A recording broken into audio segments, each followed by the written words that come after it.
ejemplo, en esos momentos complicados, oscuros en los que estabas ahí, por ejemplo, tú, ¿qué recursos buscabas? Porque uno puede ser el poder interno, ¿verdad? La voluntad.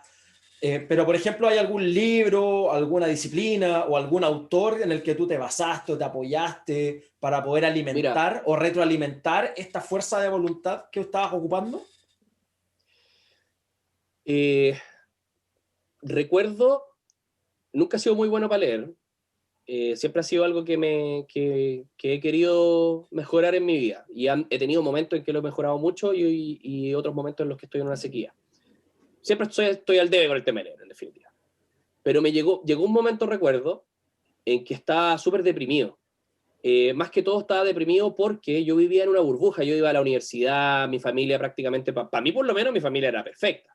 O sea, yo decía, veía otras familias de amigos y yo decía, pucha, mis papás están juntos, veo que se aman, ¿cachai? O sea, se daban amor ellos constantemente, se apoyaban, eran buena pareja, lo que no tenía uno lo tenía el otro.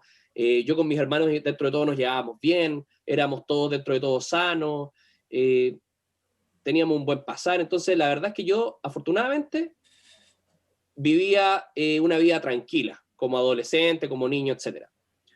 Entonces me pasó que cuando salí de la universidad de sopetón y me vine a trabajar, y más encima en más de una pega, me caló muy hondo el darme cuenta, y no en mucho tiempo, en muy poco, de que hay más gente, a ver, quizás es un poco fuerte la palabra de tan a secas de decir mala, pero no se me ocurre otra en este minuto, pero hay más gente mala que buena. O sea, Malintencionada, digamos. malintencionada. O sea, hay más gente que si se puede aprovechar, se va a aprovechar. Si ve la plata arriba de la mesa, se la va a llevar. Si se te quedó el teléfono, se lo va a quedar. Entonces me empecé a dar cuenta de que habían empleados que estaban dispuestos a cagarme porque yo era un niñito de 20 que probablemente a ojos de ellos probablemente era, hijito, papá, chao, acá nos jubilamos. Y te cagaban y se coludían entre ellos y se agrupaban y si tú ibas a tratar de chantarles la moto a la inspección del trabajo, aunque sea inventando cosas, llenando el libro de firma, o sea, así, vi una cantidad de actitudes nefastas del ser humano, digamos, que me afectó. Nunca me había tocado recibir tantas traiciones tan seguido y esta vez en la vida real, no en un juego. Entonces, y no eran solamente deslealtades de un empleado, sino que, no sé, pues el proveedor, ponte tú el que te trae los cigarros. Si tenía la oportunidad de que tú no te diste cuenta de que la caja de cigarros la dejó arriba del camión, se la llevaba. Y después te faltaban 1 millón de pesos en cigarros. ¿Cachai? ¿Y qué pensará este compadre el que te cago con los cigarros? Soy súper vivo yo y este otro es súper hueón.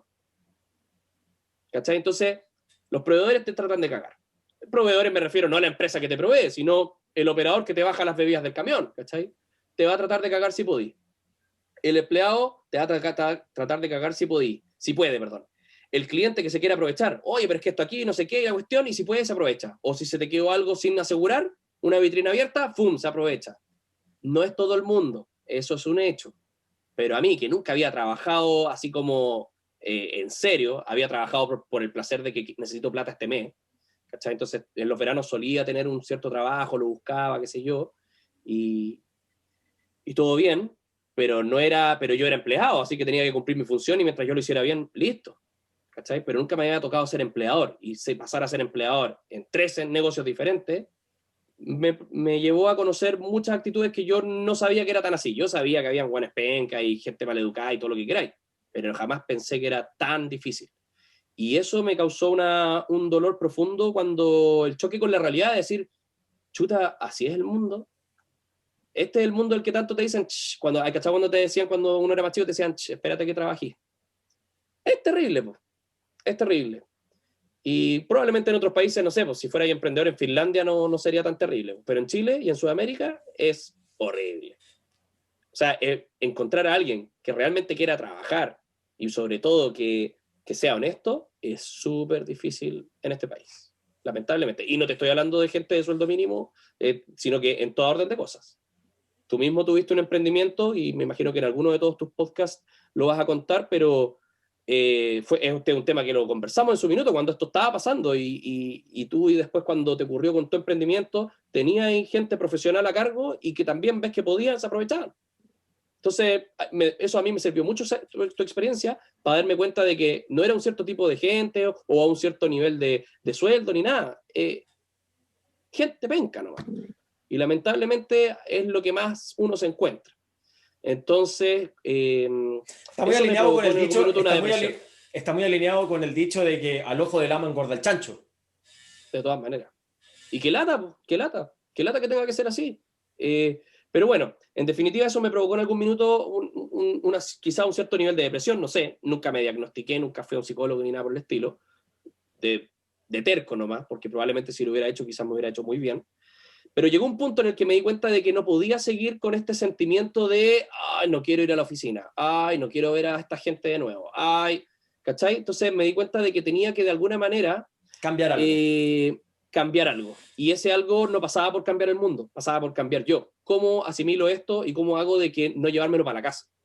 De que cuando hay que pelearlo, cuando estáis en la pega, qué sé yo, dale. Pero cuando te vas para la casa no podéis quedarte con esa amargura y sentir que el mundo es una mierda. Y me vino toda entré en una espiral de pensamientos súper nihilistas. Entonces me di cuenta que así no iba ni cagando a lograr el éxito que yo andaba buscando. Y fue entonces que encontré un día en una librería. Siempre me ha gustado entrar a las librerías, precisamente por lo que te contaba antes, de que siempre estoy como desafiándome a leer más y a veces tengo buenos periodos y malos periodos, pero siempre es una lucha en mi vida conmigo. Y siempre entro a las librerías porque me fascinan. Me fascina tocar los libros, ver qué libros hay, etc. Y en un minuto entré a la parte de autoayuda. Y mirando libros me encuentro con uno que se llamaba Tus zonas erróneas. Y que creo que es un libro como súper conocido. De Wayne Dyer, sí. Y una portada amarilla. Y me lo llevé, pues. Y me ayudó mucho. ¿Sabes qué es lo que más me ayudó de ese libro? La frase que dice, a ver, la gente tiende a pensar, o uno tiende a pensar de que uno no puede manejar sus emociones. Si algo te da rabia, ya es muy difícil poder parar la rabia y ya te enojaste ya. Chao, estás cagado. Y por lo tanto tú de cierta manera eres esclavo de tus sentimientos. Bueno, este libro te enseñaba y te hacía ejercicios al respecto y había que practicarlo, si no valía callampa. El libro mismo te lo decía. Bueno, el autor. Si yo te digo, por ejemplo, piensa en un elefante blanco, lo vaya a poder hacer, ¡pum! Y aparece un elefante blanco en tu mente. Por lo tanto, claramente tú eres capaz de controlar lo que piensas. Y por lo tanto, los sentimientos provienen de lo que tú piensas. Y si tú eres capaz de controlar lo que tú piensas, significa que, ergo, puedes controlar tus sentimientos. Y eso para mí fue como, ahí está. ¿Sí? Lo que tengo que aprender no es a controlar mis sentimientos, es a controlar mis pensamientos. Porque si yo controlo mis pensamientos, ellos van a controlar mis sentimientos. Como dice Joe Dispenza, tus pensamientos crean tu realidad. ¿Lo quieras o no? O no. Claro. Entonces, si siempre pensáis que te van a cagar, si siempre pensáis que son todos pencas, si siempre pensáis que no lo vaya a lograr o que todo es muy difícil. Ese va a ser tu mundo. Ese va a ser tu mundo. De todas maneras.